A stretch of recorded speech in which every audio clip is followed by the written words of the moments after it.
Assalamualaikum warahmatullahi wabarakatuh. Halo teman-teman mahasiswa, apa kabar?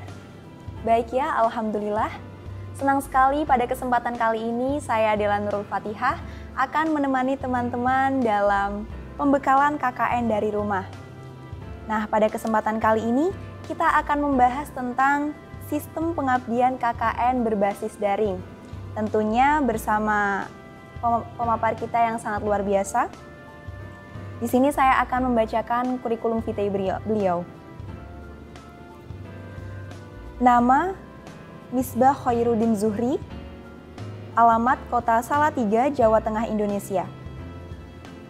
Untuk selanjutnya, kami persilahkan Bapak Misbah untuk memaparkan materi. Assalamualaikum warahmatullahi wabarakatuh.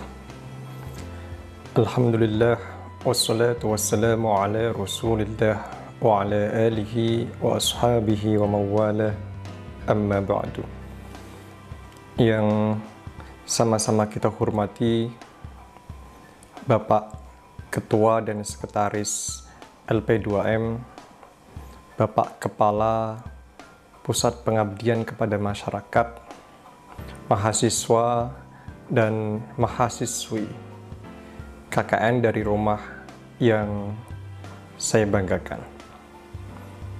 Dalam kesempatan kali ini kita akan membahas dan mendiskusikan bersama tentang bagaimana kita mempersiapkan program dan mendiseminasikannya sebagai bagian dari program KKN dari rumah kali ini. Dan dalam situasi pandemi kali ini, ada hal yang butuh kita catat bersama, di mana kita butuh menempatkan situasi pandemi ini bukan sebagai pandemic fatigue, di mana pandemi ini dianggap sebagai sebuah penghambat, kendala dalam melakukan pengabdian kepada masyarakat.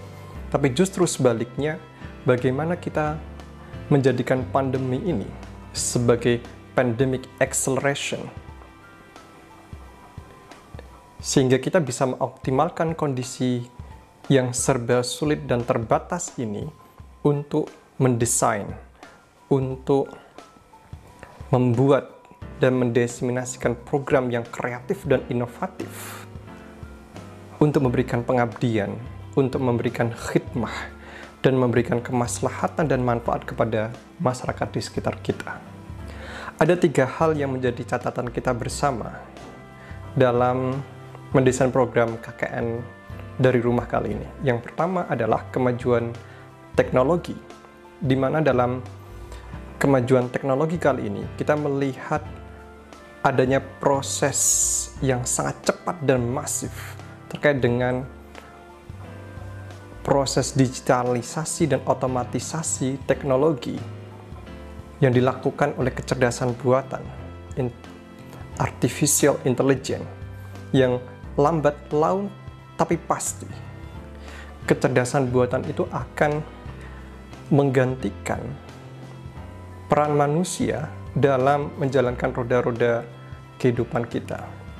Sehingga ke depan, profesi seperti tukang parkir, kasir, customer service, dan layanan publik lainnya akan digantikan oleh kecerdasan buatan ini. Di satu sisi, teknologi juga membantu kita untuk melakukan kinerja secara efektif dan efisien. Membantu kita menghadapi keterbatasan interaksi di situasi pandemi ini. Sehingga kehadiran Zoom, kehadiran Google Meet, dan platform digital lain mendorong kita untuk melakukan inovasi, membuat program-program inovatif dengan kemajuan teknologi tersebut.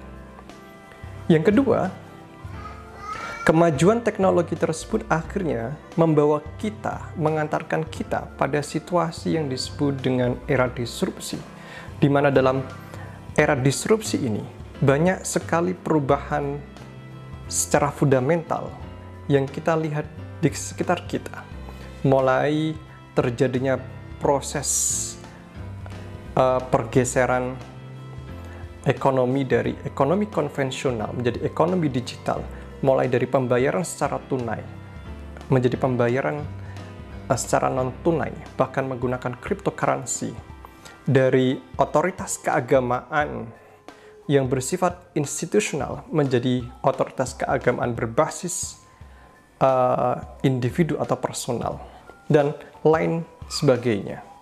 Dan yang ketiga adalah situasi pandemi yang membatasi ruang gerak kita, baik secara fisik maupun sosial, baik secara physical distancing atau social distancing.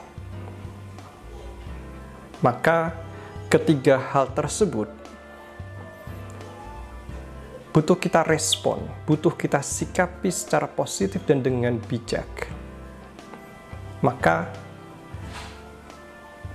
salah satu inovasi yang kita lakukan adalah dengan melakukan KKN dari rumah kali ini. Teman-teman yang saya hormati, ada 4 hal yang membedakan KKN dari rumah ini dengan KKN konvensional. Yang pertama adalah ruang. Dulu dalam KKN konvensional, pelaksanaan KKN dilakukan secara langsung, sehingga membutuhkan posko sebagai tempat untuk melakukan koordinasi peserta KKN, kemudian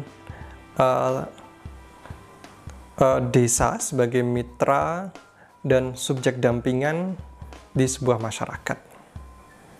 Tapi KKN dari rumah ini, teman-teman hanya memiliki posko virtual, di mana kegiatan yang teman-teman lakukan itu dilakukan secara blended, ada yang dilakukan secara individual dan ada yang dilakukan secara kelompok. Ada yang dilakukan secara offline dan ada yang dilakukan secara online.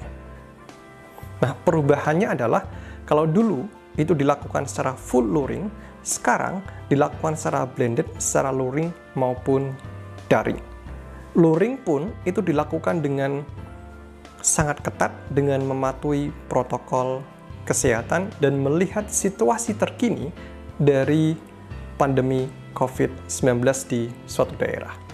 Yang kedua, yang membedakan antara KKN konven dengan KKN dari rumah ini adalah terkait dengan pemilihan subjek dampingan. Kalau dulu, dalam KKN konvensional, kita boleh memilih secara bebas subjek dampingan yang kita dampingi. Tapi dalam KKN dari rumah ada satu syarat, di mana syarat ini butuh dimiliki oleh subjek dampingan, yakni kecakapan digital dan kemampuan dan penguasaan terkait dengan literasi digital yang baik. Sehingga nanti subjek dampingan itu bisa mengikuti program KKN dari rumah yang memang didesain secara luring dan daring. Yang ketiga adalah dari sisi program. Kalau dulu programnya dilakukan secara full luring, kalau sekarang dilakukan secara blended.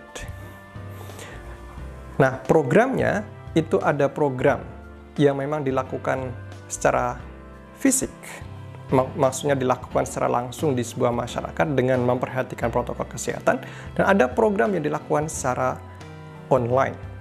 Nah, program yang dilakukan secara online ini meliputi produksi konten-konten kreatif, baik itu yang berupa teks, audio maupun audiovisual, baik yang itu berupa liputan kegiatan maupun publikasi KKN berupa artikel maupun proceeding.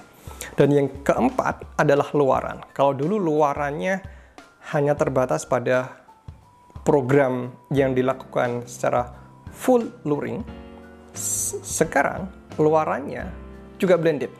Ada luarannya berupa, misal kalau dilakukan secara luring, berarti luarannya bisa berupa kegiatan atau bangunan fisik. Tapi kalau itu merupakan kegiatan yang dilakukan secara full daring, maka luarannya berupa meme, bisa berupa podcast, bisa berupa video, atau publikasi berita dan artikel. Nah, pertanyaan selanjutnya adalah topiknya apa yang akan dibahas dalam KKN kali ini? Ada 5 topik. Yang pertama adalah terkait dengan pendidikan dan dakwah keagamaan Wali Songo. Yang kedua, moderasi beragama. Ketiga, kepedulian terhadap lingkungan. Bagaimana kita melakukan dan edukasi masyarakat untuk meningkatkan kesadaran mereka untuk melakukan konservasi terhadap lingkungan di sekitar mereka. Keempat adalah terkait dengan relasi agama dengan kesehatan, dan yang kelima adalah kepedulian terhadap penyelesaian wabah pandemi COVID-19.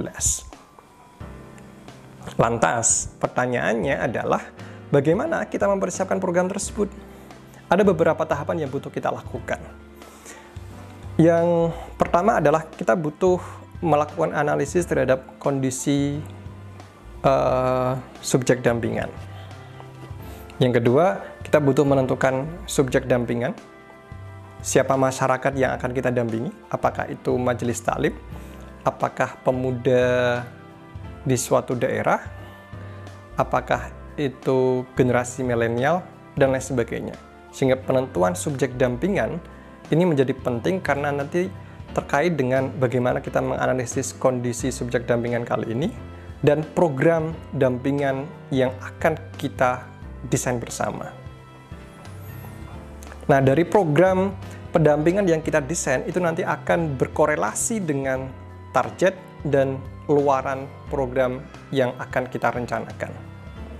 Sehingga ada beberapa tahapan yang butuh kita lakukan. Yang pertama adalah menyusun perencanaan program, yang itu bisa kita lakukan dengan pertama, melakukan need assessment, melakukan studi kebutuhan terhadap subjek dampingan yang akan kita dampingi dalam program KKN dari rumah ini.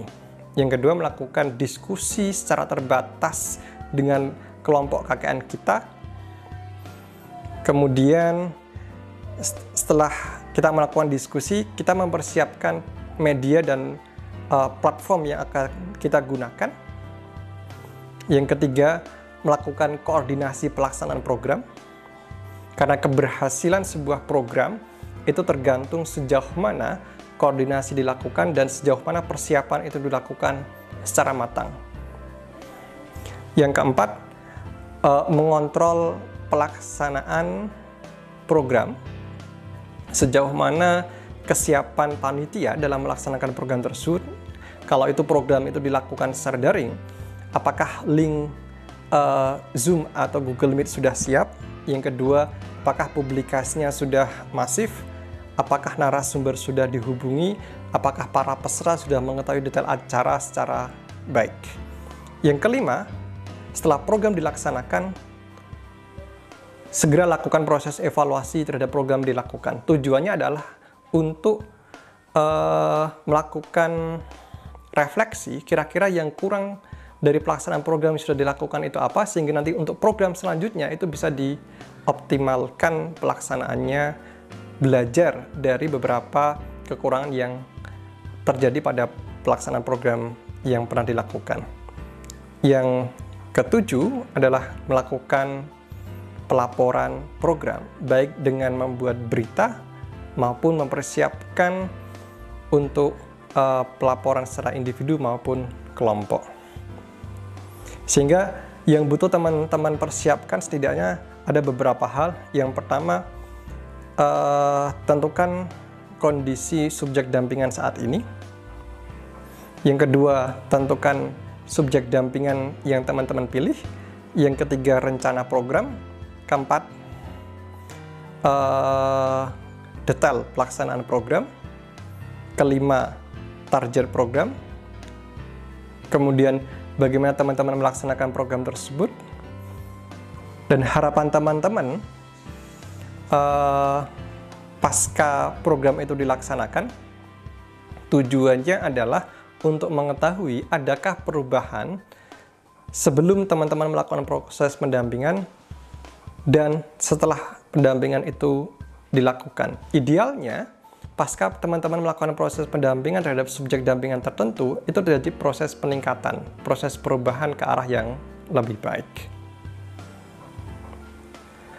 Sebagai contoh, misalnya ketika kita mau mendesain sebuah program, misal saya mau membuat program terkait dengan tolak konten atau berita hoax terkait dengan COVID-19. Subjek dampingan saya adalah Majelis Ta'lim Muslimah. Kondisi subjek dampingan saya, pertama, mereka memiliki kemampuan analisis terhadap literasi digital yang rendah. Yang kedua, kebanyakan ibu-ibu Jamiah Majelis Taklim tidak melakukan proses cek dan recheck, tidak melakukan proses tabayun terhadap berita yang masuk dalam grup mereka. Sehingga begitu ada berita yang masuk di grup, kemudian di-share tanpa melakukan proses tabayun, tanpa melakukan proses klarifikasi. Yang ketiga, minimnya peran dari anggota Majelis Taklim Muslimah untuk mengcounter atau untuk memvalidasi atau untuk mengklarifikasi berita hoax tersebut. Dari sini, maka program yang saya desain itu menyesuaikan dan merespon dari kondisi subjek dampingan tersebut. Sehingga kemudian program yang saya buat adalah program tabayun digital terhadap konten hoax di komunitas Majelis Taklim Muslimah. Maka program-program yang bisa saya kembangkan antara yang pertama adalah melakukan pelatihan secara virtual terhadap Majelis Taklim Muslimah. Atau kalaupun misalnya mereka tidak bisa, maka bisa dilakukan secara offline dengan mematuhi protokol kesehatan. Yang kedua, memproduksi konten-konten yang memvalidasi konten-konten hoax terkait dengan COVID-19. Tujuannya apa? Targetnya apa? Targetnya adalah meningkatkan kecakapan, menganalisis dan merespon literasi digital terkait dengan COVID-19.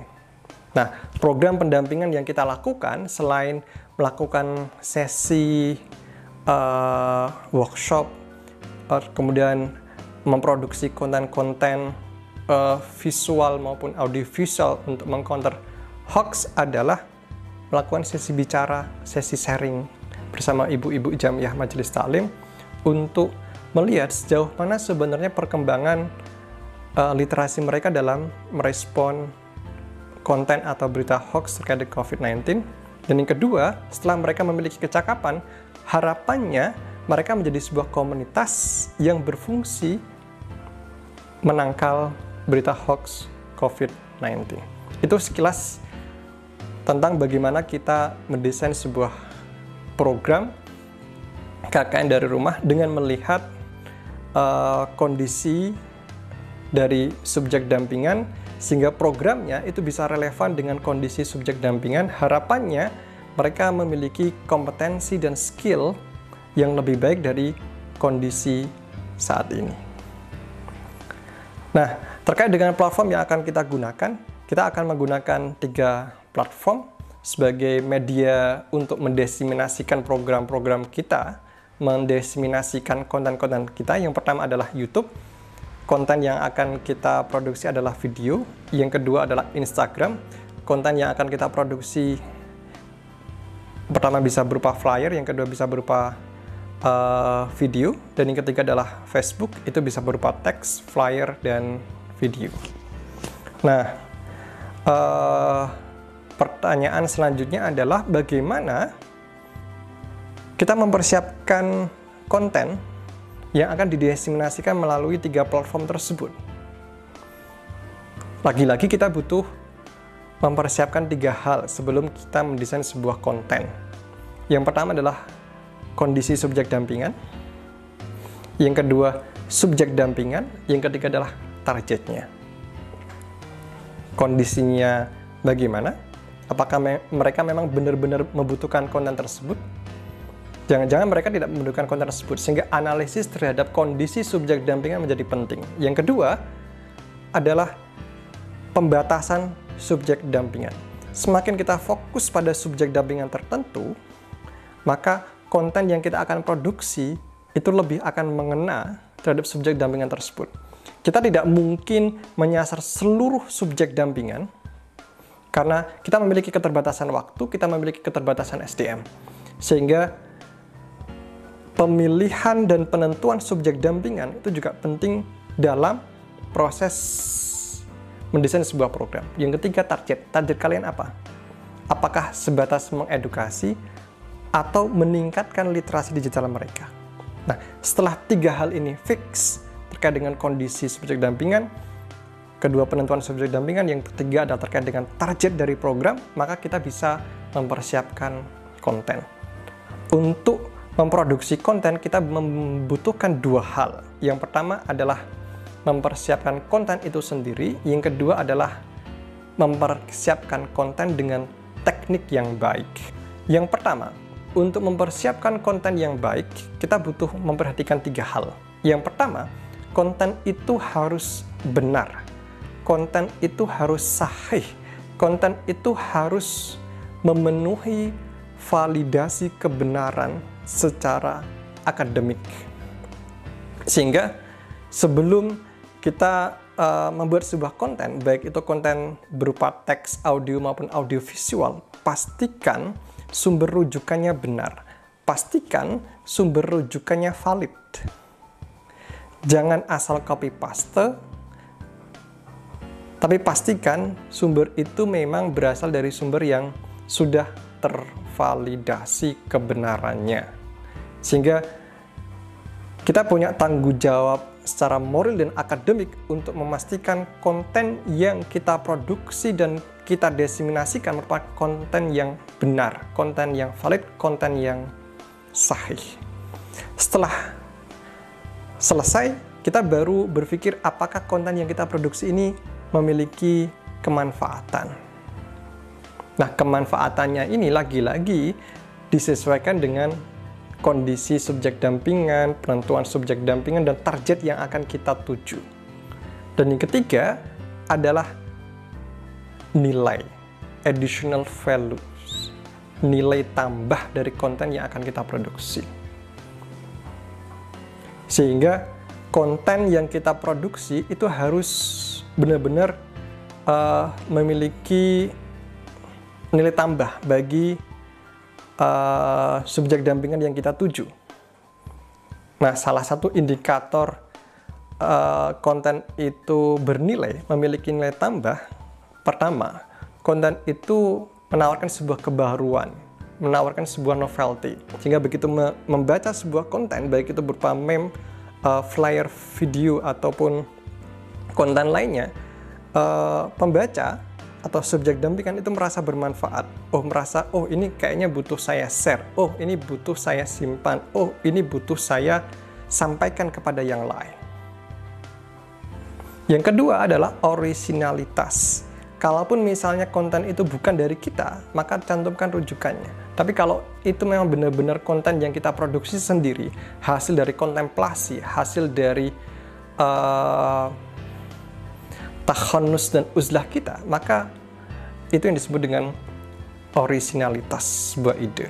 Yang ketiga adalah kreativitas.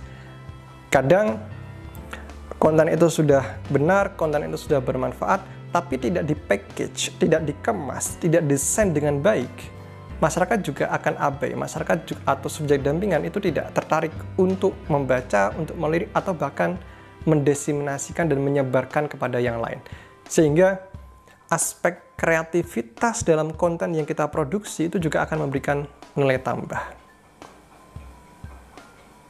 Jadi terkait dengan konten kita butuh memperhatikan 3 hal. Yang pertama adalah kontennya harus benar, bermanfaat, dan bernilai. Aspek kedua yang butuh kita siapkan terkait dengan konten adalah penguasaan teknik. Jadi meskipun kontennya udah siap, tapi kalau teknik pengemasannya tidak baik, ya sama saja. Sehingga perpaduan antara konten dan teknik itu menjadi sebuah kolaborasi yang tidak bisa dipisahkan. Nah, untuk teknik, setidaknya ketika kita membuat flyer, itu bagi mereka yang sudah terbiasa atau bagi kalangan yang profesional itu bisa menggunakan CorelDRAW, Adobe Photoshop, atau Adobe Illustrator. Sementara untuk pemula, teman-teman bisa menggunakan atau memaksimalkan aplikasi Canva, Freepik, ataupun animated text. Jika teman-teman ini memproduksi audiovisual atau berupa video, teman-teman bisa memaksimalkan beberapa aplikasi seperti Corel Video Studio misalnya, atau Adobe Premiere, Adobe After Effects, atau Filmora. Sementara bagi pemula bisa memaksimalkan KineMaster. Nah, ada beberapa hal yang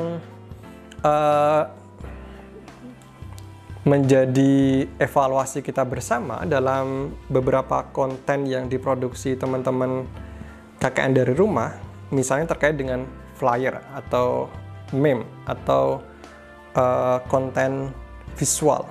Ada beberapa hal yang seringkali kita jumpai sehingga itu menjadi keterbatasan sebuah konten yang baik, konten yang bermanfaat, konten yang bernilai itu tidak bisa memiliki dampak yang cukup baik.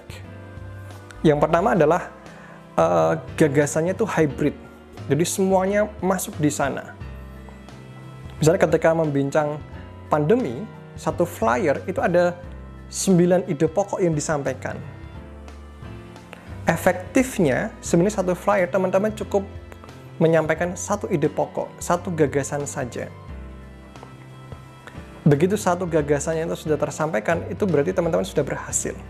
Sehingga fokuslah pada satu ide dalam satu flyer, satu ide besar dalam sebuah video, satu ide besar dalam sebuah meme.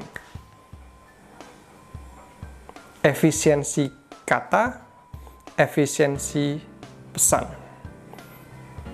Pesan yang baik dalam sebuah flyer adalah pesan yang memiliki daya ikat atau memiliki fungsi seperti halnya lem. Begitu dibaca, dia akan melekat dalam alam bawah sadar seseorang. Begitu dibaca, itu begitu mengena dalam sanubari seseorang. Sehingga hindari pesan yang hybrid. Cari pesan yang fokus, cari pesan yang spesifik.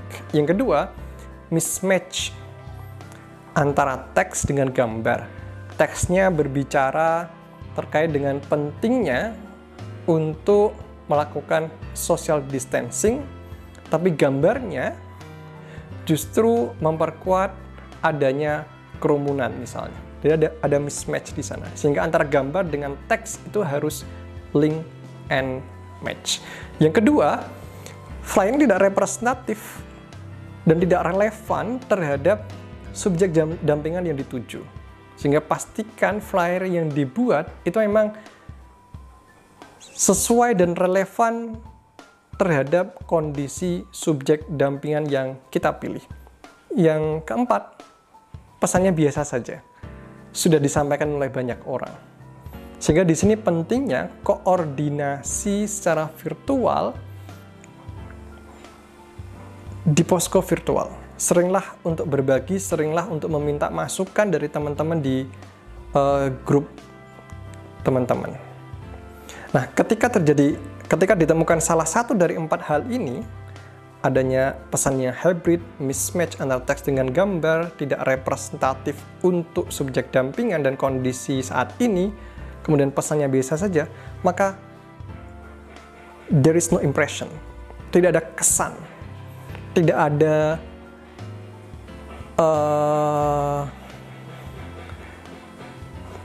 daya tarik, tidak ada hikmah yang tercecer. Sehingga ini menjadi catatan kita. Teman-teman yang kami hormati, teman-teman yang saya hormati, terkait dengan video ada beberapa evaluasi yang butuh menjadi perhatian kita bersama. Yang pertama, videonya tidak to the point. Misalnya pembukanya tidak menarik, sehingga begitu dilihat langsung di skip misalnya. Yang kedua, terlalu panjang kontennya. Yang ketiga, tidak komunikatif karena tidak mengajak